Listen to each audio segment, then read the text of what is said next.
it's Molly with CapEx World, and I'm here with my chicken Margo, and we are going to be reading Christmas Chicken, based off of a true story, written and illustrated by Amy Everett Colyer.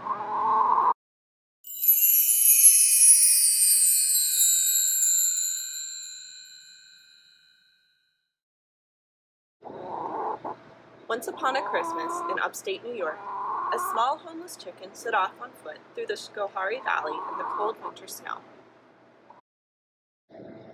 Her journey through the valley brought her to the old brick house a few days before Christmas. As she stopped to admire it from afar, a friendly cardinal swooped down and told her that the woman who used to live there liked to be called Grandma Ave, because she loved birds.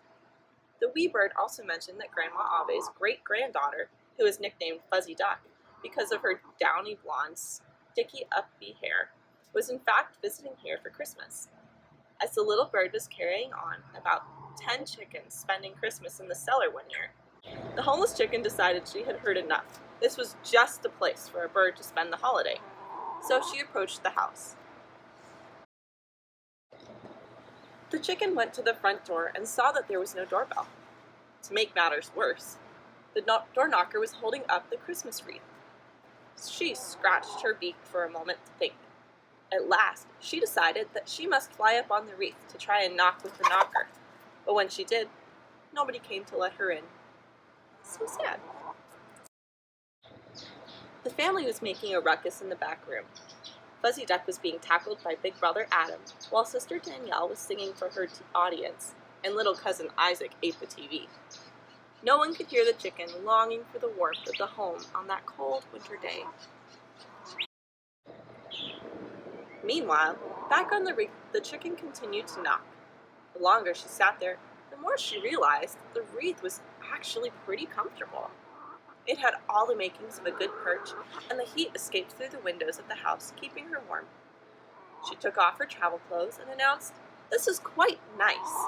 The chicken felt regal on her Christmas roost and went to sleep. She went to sleep. See? The next day, while the chicken was still fast asleep, a special agent from the FBI paid the house a visit. Now, this was not just any FBI agent. This was Fuzzy Duck's daddy. This was her daddy. As he reached for the door handle, the frightened chicken flapped and squawked and nearly unflapped the FBI.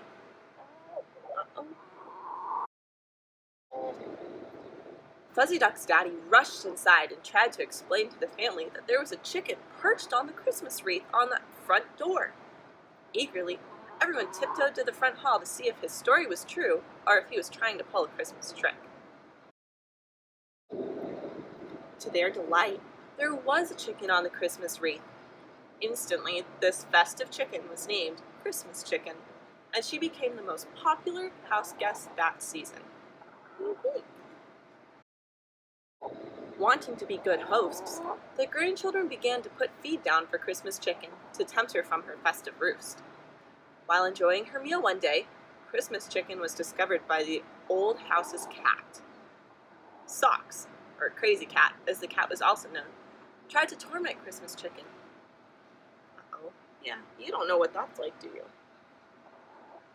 Most often, the chicken would just turn the other way. Sometimes, however, the chicken fought back by perching herself high above the wreath on the transom window that stretched across the top of the front door. The chicken knew she was safe way up there, and this tortured Crazy Cat. Crazy Cat spent day after day trying to launch herself from the marble table in the hall to the window above the door.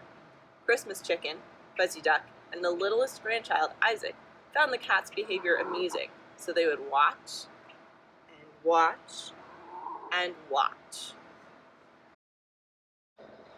One frosty night, while Poppy was passing through the front hall, his unfortunate timing almost turned his head into a launching pad for the determined cat. Crazy Cat, influenced by the in-house FBI agent, decided to launch a strike on Christmas Chicken. She ran up the banister, then turned around and raced right back down. At the end of the banister, she flew through the air, past Poppy's face and onto the marble table. From there, she hoped to launch herself up to the top of the window where the chicken was perched. Unfortunately for the clueless cat, she instead splat against a window far below her target and landed unsuccessfully on the floor. Not long after, Christmas came to the old brick house. The children lined up on the stairs, waiting to be told it was okay to enter the back room, where a multitude of presents anxiously waited for them under the tree. Littlest Isaac, being first in line, was eager to say good morning to Christmas Chicken before visiting the tree. He snuck away for a lengthy hello. The other children were excited to see what gifts were waiting for them, but all said Merry Christmas to their feathered friend on their way to the back room. Once united with the overstuffed tree, the family paused to focus on the blessings of giving and receiving. Poppy was joyful to receive his family in an old brick house on that Christmas. Fuzzy Duck and Isaac were happy to receive toy after treasured toy. You reading with me? Danielle was grateful to be able to give the gift of song, while Brother Adam struggled to receive it. Family was a merry and festive sight all day, and well into the night. Periodically, the family would check in with Christmas Chicken to make sure she was enjoying the holiday as much as they. Oh, how happy she looked on her merry wreath, watching over her family that day. She looked so happy. One day, not long after Christmas, the time came for the children to leave the old brick house and return to their homes. Sadly, they said goodbye to their grandparents and to Christmas Chicken. No one wanted to go, and the chicken hung her beak low. Sad.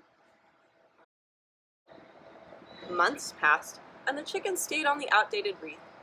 She was there for Valentine's Day, President's Day, and St. Patrick's Day in March. It's a long time. Then, one spring day, just before Easter, things started looking familiar to the friendly Christmas Chicken. And so, she gathered her things, hopped off her perch, and disappeared just as quickly and as mysteriously as she had come. Perhaps the wee bird came back and told her she would meet more roosters elsewhere in the valley. After all, it was known that the local parrot house fed and watered many old birds. Or perhaps she was so delighted with her Christmas family that she longed to start a family of her own. No one saw her come, and no one saw her go out. But one thing was certain. Her wreath was never the same again, and neither was the Christmas family. The end. Well, on behalf of Margo and all of the rest of the flock and everyone at chickens.org, thanks for reading along with us.